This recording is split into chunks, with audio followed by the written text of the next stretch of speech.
Muy bien, arrancamos una nueva hora P en Del Bosque Radio en la FM 89.1 a 27 minutos de las 12 del mediodía, una hora en la que podemos hablar de todo un poco, de actualidad, de sociedad, de política, de economía, de todo lo que compete a la ciudadanía, al argentino y bueno, a todo lo que nos afecta en el día a día. Hoy, para hablar de todo ello, elegimos un gran invitado, un histórico con el respeto que se merece cuando hablamos de histórico, no por la edad, sino por todo lo que ha tenido a lo largo de su vida, ¿no? Está con nosotros Hugo Berreño. Buenas tardes, ¿qué tal, Hugo? ¿Cómo le va? Gracias, Tiago. Saludo y cariño a toda tu audiencia.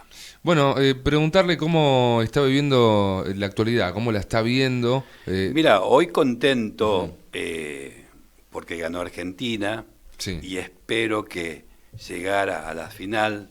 Así se pone el pueblo contento, no un sector del pueblo como algunos nos quieren vender. Y eso no significa que no existan los problemas, que esta alegría que tenemos y que lo vivimos ayer con mucha intensidad, no tape los problemas. Ocho Ujú. aumentos, o 6 o 7 aumentos, sube la papa, sube el carbón. Que no nos engañen, que no nos distraigan. Este oficialismo, que se ve claramente que quiere el mundial para tapar los problemas de este gobierno que de Cristina Fernández de Kirchner, no de otro. Y Alberto Fernández y Cristina son la misma cosa, son gobierno, no pueden ser ellos gobierno oficialista y oposición como pretenden ser. Este es uno de los argumentos en el tema del Mundial. Muy contento por el triunfo de ayer.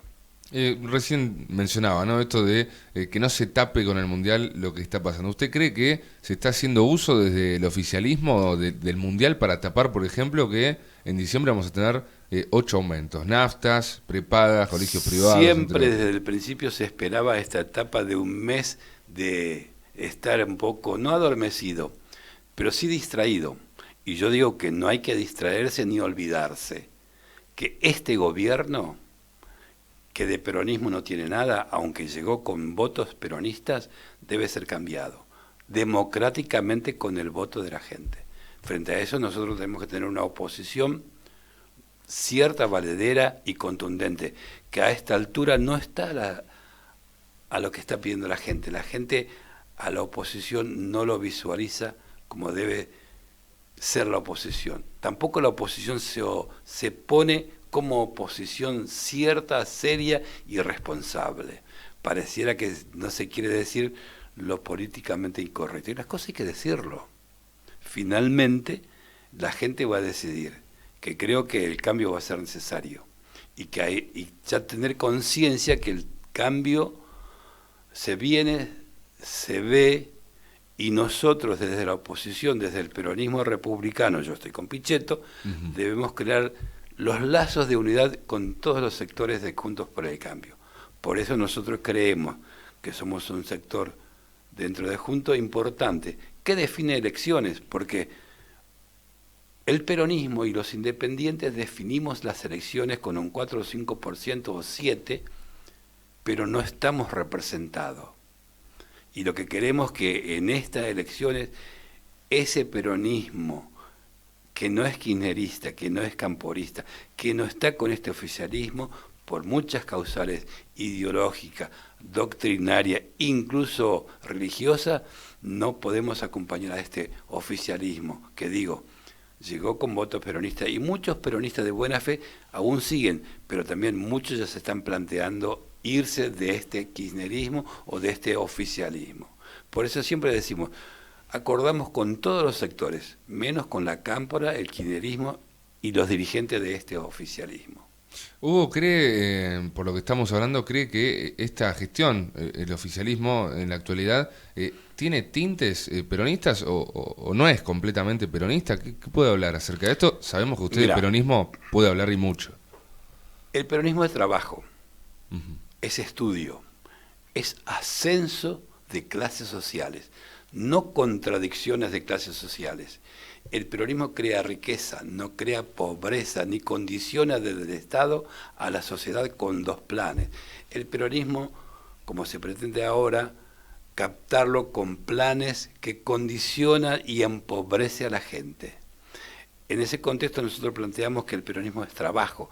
La columna vertebral del peronismo siempre fue y será el trabajador, con un salario digno y una vivienda digna. Esos son los ejes, entre tantos ejes. Es una doctrina humanista y cristiana, con bases profundamente religiosas y que abarca todos los cultos, sin exclusión. Muy distinto a este gobierno, aliado al PC o al trotskismo, que son ateos o agnósticos. Esta es nuestra primera diferencia, ideológica, doctrinaria y hasta religiosa. Nosotros somos creyentes, no practicantes, pero la solidaridad nuestra no es darle algo a la gente, un plan, sino estar con la gente que realmente necesita, no a discreción para que el Estado te condicione, porque lo que está haciendo te da planes, no te da trabajo. El Estado te tiene que dar trabajo, y aparte no es el Estado el que tiene que dar trabajo. El Estado debe crear condiciones con las grandes empresas, condiciones de trabajo, de fuentes de trabajo. No que el Estado quiera asumir el rol de empresa, porque el Estado siempre dio pérdida y sigue dando pérdida. El mayor y el peor ejemplo que tenemos del Estado que nunca gana plata, y donde puede ganar es Aerolíneas Argentinas, Aguas Argentinas. Es una vergüenza porque se hace eso un coto, una caja. El Estado debe tener algunas herramientas esenciales de camino, salud, educación, obras públicas. Eso debe ser el Estado. Pero las empresas debe fomentar el Estado, creando condiciones de seguridad jurídica, condiciones de trabajo y de desarrollo, no de condicionar ni de aplicar impuestos de más impuestos. Entonces, creo que esto no es peronismo. Claro, llegó con voto peronista y muchos están esperanzados, pero están esperanzados porque hay dos elementos fundamentales. Los viejos peronistas, como nosotros que hemos vivido a Perón, que lo hemos visto lo que es el peronismo, de los que entienden o se enteraron del peronismo sub 30 a través de lecturas deformadas, de una educación deformada. El sub 30 no vivió el peronismo como vivimos nosotros. Entonces, a partir de esa instancia, debemos crear condiciones políticas de unidad. Y nosotros, acá en Quilmes, queremos ser el eslabón que una a todos los sectores de Juntos por el Cambio, limando esas perezas personales, limando egoísmo, limando presuntas prioridades o presunto más poder. Somos todos iguales y debemos nosotros los peronistas tener un espacio para defender esto, lo que te estoy diciendo, porque en este gobierno, por ejemplo, no hay dentro del oficialismo concejales peronistas que se pongan a la cabeza de los reclamos de la sociedad. Veo a los concejales peleando por planes para tener enganchados a sus adherentes. Por contratos también. Por contratos también. Y eso no es, tenemos que hacer un Quilmes grande, seguro. Se vende una imagen de fiesta cuando la gente está preocupada por el tema de seguridad. La deserción escolar es grande, no hay trabajo, la inseguridad es tremenda, mientras nuestra intendente, que debe terminar su mandato, no hace lo que tiene que hacer. Es excluyente. O estás con la cámpora o no tenés ningún beneficio, ninguna posibilidad. E incluso si vos querés desarrollar una actividad en un barrio, y sí, no es que sea peligroso, pero es muy difícil. Hugo, usted fue concejal. Sí. Tiene experiencia en una concejalía, sabe de qué se trata, y quiero preguntarle sobre eso, ¿no? ¿Cómo está viendo hoy en día la actuación puntualmente de la oposición, ¿no? En el Consejo Deliberante Quilmenio? A veces uno está en las sesiones, asiste, las cubre como periodista, y ve una ausencia de la oposición, digo, quienes deberían quizás tener un rol más presente, un poquito más de reclamos, de protesta, de estar más ligado al vecino y de manifestarlo en el Consejo, uno esto no lo ve. ¿Qué le parece a usted la actuación de hoy en día de la oposición en el HCD Quilmenio? La política cambió muchísimo.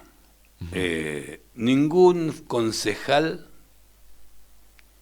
tanto de la oposición como del oficialismo, está a la altura de las circunstancias que requiere el rol de concejal. El concejal debe estar en la calle, debe estar en los barrios, debe estar en los reclamos de la gente, independientemente del color político de la gente.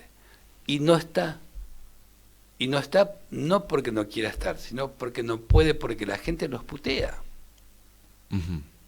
No los soporta. Porque en general a los políticos no los soporta porque hemos descendido muchísimo, nos hemos equiparado para abajo. Entonces no es, antes a vos te elegía, surgías la concejalía producto de un trabajo social en los barrios, tenías el respaldo de 10, 15, 20, 30 unidades básicas en mi caso. Es decir, la gente formaba el candidato. La gente iba formando el candidato con las movilizaciones. Y el candidato no se formaba solo. No se formaba, tal cual. Hoy los candidatos se eligen en un cuarto y por las redes, es decir, por teléfono. Claro, un papel y lapicera. Exactamente. No, ya no hay más papel, hay todo digitalizado. Sí. En cambio, en mi caso, cuando yo fui concejal, estuvimos hasta la 1 de la mañana hasta que se conformó la lista, donde estaba el dirigente, en este caso Ángel Abasto, cada uno peleando los lugares. Y peleábamos en serio los lugares, y discutíamos con todos los sectores. Y eso traía una dinámica tan fuerte que podías volver a tu barrio. Hoy los concejales no recorren los barrios. Los concejales que van a los barrios son los que llevan planes y que la gente desesperadamente están esperando esos planes, ocultando que odian a la cámpora o que la detestan a la cámpora o al kirchnerismo porque necesitan esa ayuda, porque no le dan trabajo. Y te condicionan con los planes. Por eso yo digo, se ha formado una nueva burguesía, una nueva oligarquía con guita robada al Estado. En Quilmes concretamente tenemos una denuncia de una desviación de fondos de 500 millones de pesos, que era para la gente. Quedó todo ahí, salvo uno o dos políticos, creo que Mónica Frade está al frente, está empujando para que se aclare eso, pero eso es guita del pueblo, es guita de la gente, y ningún concejal sale a pelear y a divulgar esta situación. Al contrario, ¿cómo te tapas? Mira, te ven un plan. Entonces, ese es el rol del concejal que se perdió, donde los concejales están condicionados, no discuten, las comisiones no funcionan. Viene la orden de que hay que votar y votan sin distinción de qué se está votando, ni saben muchas veces lo que han votado. Es más, en el caso concreto de los jueces de faltas votados últimamente, y yo fui juez de faltas, y fui concejal, y ninguno estaba enterado de qué es lo que estaban votando, no se discutió, no se evaluó, no se supo cuándo el Poder Ejecutivo, en este caso la Intendencia, a través de cómo bajan, y nos encontramos con uno de los candidatos con presuntas vinculaciones con delitos. Entonces la transparencia no existe, y esto genera mucha bronca en la sociedad. Si a eso le agregás vos, a los concejales locales y a los dirigentes provinciales y nacionales donde nos peleamos, la gente a la oposición no lo ve con buenos ojos. Y lo que nosotros queremos desde el peronismo, nosotros queremos ser ese eslabón, ese enganche entre todos los sectores, donde dejar de lado sus pretensiones egoístas muchas veces, o sus pretensiones de hegemonía, para que entre todos podamos acordar una lista que represente realmente a las inquietudes de la gente y que vos sabés que no se va a borocotizar. Entonces, este es el tema que nos está faltando hoy. Entonces, volviendo al tema central, los concejales, por un montón de factores, por el cambio de paradigmas, por el cambio de sistema de comunicación, pareciera ser que la maquinita y los contactos por las redes es más importante, pero no. El face to face, el cara a cara, es lo más importante. Por eso nosotros mañana vamos a bajar a Quilmes, de paso te paso el chivo, Sí, le vamos a hablar. Tenemos Claudia Rucci. una visita, ahí está, Una muy visita, importante. mañana al mediodía una visita a Quilmes. No decimos el lugar por cuestiones de seguridad, pero te puedo decir más o menos por Quilmes, cerca de la Ribera. Bien. Estará Claudia Rucci. Viene Claudia Rucci, Sí.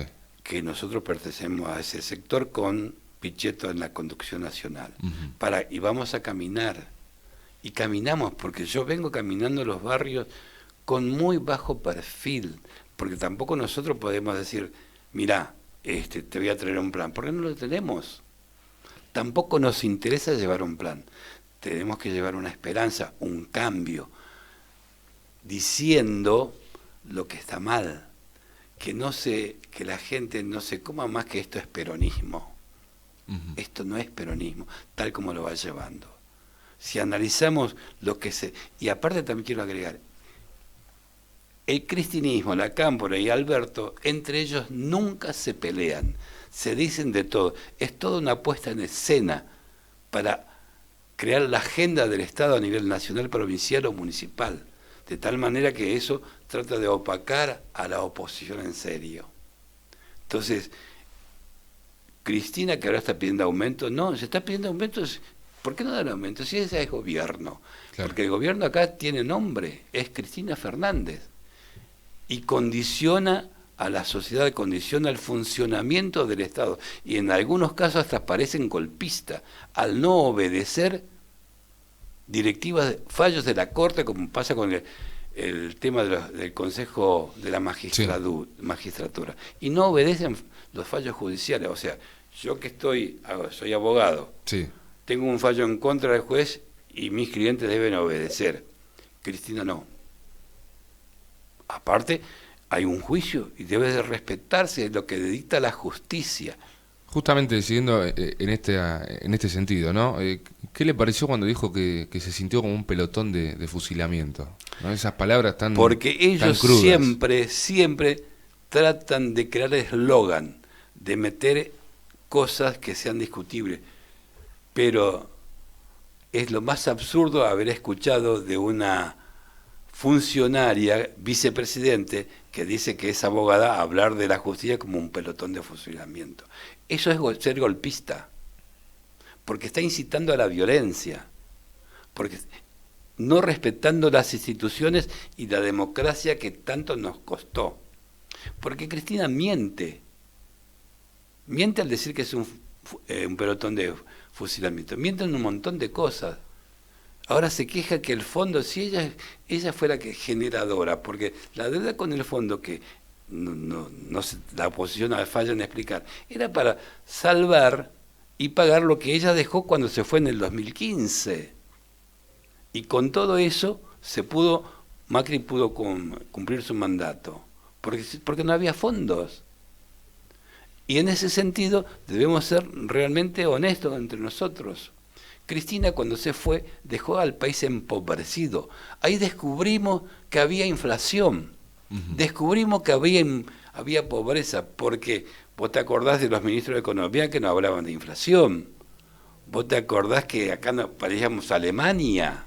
Sí, todo Moreno, en aquel momento me acuerdo decía que con 8 pesos se podía comer. Claro, y Aníbal que decía que en Alemania era peor, o algo por el estilo. Entonces te mienten. Esto es lo que nosotros queremos decir. No se dejen llevar por la mentira, te distraen.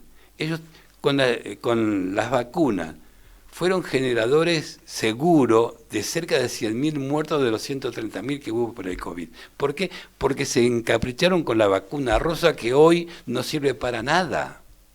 Y se encapricharon y vacunaron a gente de ellos en contra de la gente que necesitaba. Se murieron mucha gente y hoy lo quieren homenajear a Ginés, que fue a Ginés González, el ministro de Economía, de Salud. El ex ministro de Salud. Cuando hay gente que murieron por no asistir a sus... Y ellos estaban de joda, estaban de fiesta. Es durísimo, ¿no? Y no lo dicen. Entonces, todas estas cosas hay que decirle a la gente, che, despertate. Por eso yo hablo que independientemente en esta nueva etapa, hay un nuevo despertar. Y ese nuevo despertar no se pudo consolidar en el 2015. Porque se ganó en el 2015, en el 2017, en el 2019 no. Y ahora nuevamente empieza ese nuevo despertar de decir que la gente no quiere planes, la gente quiere trabajar. No puede haber pobrezas tan fuertes en chicos menores de 14 años de más del 50%. No puede haber una pobreza, una indigencia en los límites de este gobierno. No es Macri. Este gobierno te está dejando endeudado al país, porque está endeudado al país y no lo dicen, y te deja pobreza, te deja inflación y te mienten. Entonces, con esta distracción del partido, de los partidos de fútbol, es una distracción. No nos olvidemos nunca que ellos son responsables de la crisis actual.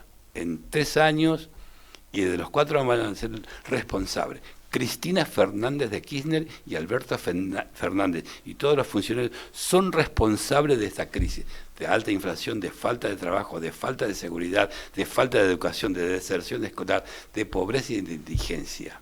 Entonces, tenemos que decirlo, y esto la oposición no lo dice en la forma que lo tiene que decir, con números. Y esto es lo que nos toca a nosotros, los peronistas, que creemos en el trabajo y que creemos que nuestra doctrina debe contribuir muchísimo a mejorar el país. Nuestra doctrina y los peronistas vamos a contribuir, no debemos hegemonizar porque los tiempos cambiaron. Claro. Porque muy distinto el peronismo del 46-47 al peronismo del 73-74, al peronismo del 83, del 20 y el de ahora. Hay crisis cada 20 años. 80, 2000, 2020. Y viene una crisis fuerte y un cambio.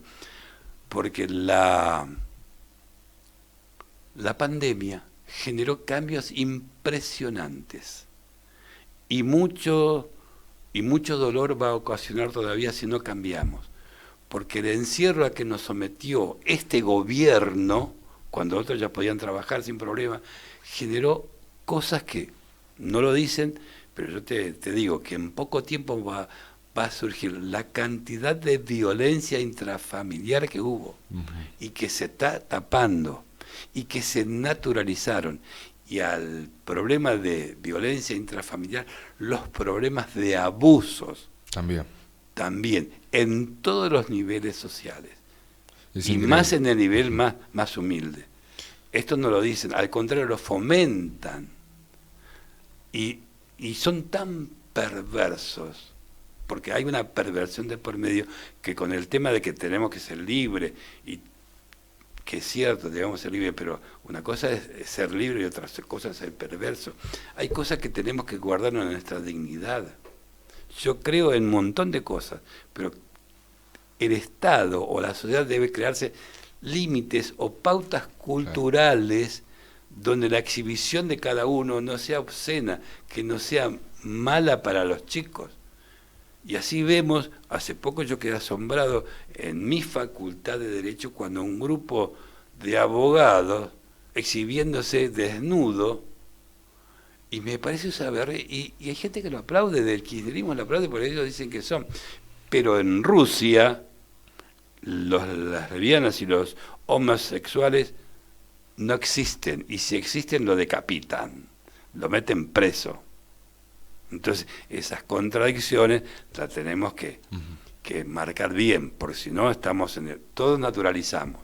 Hoy decís, me robaron, ay, qué suerte que no te mataron. Qué suerte que estás vivo. Que estás vivo. Y siempre. No, ¿por qué? Porque ese. Naturalizamos todo. Ajá. Esto es lo que tenemos que luchar fuertemente, sobre todo con los chicos, el sub-30, que está mamando esta nueva educación que se implementa a partir del año 2020. Hugo, preguntarle, ya para ir finalizando, de cara al 2023, ¿no? Ya estamos casi cerrando lo que es el año, el 2022, se vienen las PASO, se vienen las elecciones, las internas un poco se fueron adelantando, nombres de precandidatos, nombres de quienes van a estar encabezando listas y demás, pero preguntarle, ¿dónde cree usted que va a estar la mejor representación peronista, ¿no? Teniendo en cuenta todo esto que venimos hablando, todo lo que incluye e influye ser peronista, ¿dónde cree que va a estar la mejor representación del peronismo en el 2023? La mejor representación del peronismo va a estar en Juntos para el Cambio, con importantes figuras sea Pichetto, Claudio Arrucci, de la Torre, donde estamos distribuidos un conjunto de compañeros que nunca, en mi caso, nunca estuve con el peronismo, ni con la cámpora, ni con el cristinismo. Siempre estuve en contra, por problemas filosóficos, religiosos, éticos, morales, políticos y jurídicos incluso, que un día lo desarrollaremos. Y la gente, la sociedad, nuestro pueblo está buscando una oposición seria. El peronismo se va a expresar en el esquema de Juntos por el Cambio, siempre y cuando esta oposición tenga la valentía, la lucidez y la sabiduría de poder dejar de lado sus egoísmos, de dejar de lado su egocentrismo y de dar participación a todos los sectores, y podamos entre todos unirnos y expresar esa unión en concreto, porque la gente, la sociedad, el pueblo está esperando que esa unidad se produzca. Si se produce esa unidad, obviamente el triunfo está asegurado, pero si no se produce eso, seguramente va a ser muy difícil ganar, porque dentro del oficialismo hay muchos recursos, hay cajas que eso generan. Por eso decía de esta nueva oligarquía, de esta nueva burguesía que se hizo con guitas del Estado y que te condiciona el voto con una ladera, con un plan. Va a ser muy difícil. Hugo, para cerrar, como siempre, dejamos el micrófono abierto para que agregue lo que crea necesario y bueno, también para dejarle un mensaje, ¿no? A quienes estén del otro lado escuchando, dejarles un mensaje, algo para que tengan ahí en mente. Micrófono abierto. El mensaje que siempre tiro es que debemos defender nuestra democracia, debemos defender el Estado de Derecho y las instituciones. Para eso, entre todos, tenemos que saber ver a aquellos políticos o sectores políticos que hacen mal a la sociedad y elegir a los mejores hombres y mujeres para gobernar el destino de nuestra comunidad quilmeña, bonaerense y del país. ¿Qué digo frente a todo esto? Pido a todos los que estamos en la oposición que tengamos la grandeza de unirnos y de hacer un esquema de poder que sea creíble y cierto, que la sociedad no nos vea desunido.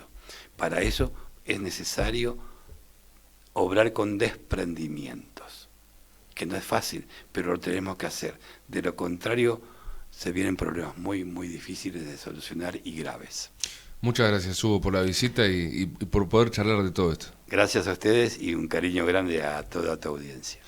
Ahí pasaba con nosotros Hugo Guerreño en una nueva Hora P en la que pudimos hablar de todo lo que habíamos adelantado. Estuvimos acá charlando acerca de todo eso y también un poco del Mundial, ¿no? De lo que va a ser la escaloneta, que esperemos que el sábado tengamos otra victoria. Tenemos que ganar. Tenemos que ganar, ¿o no? Sí, señor.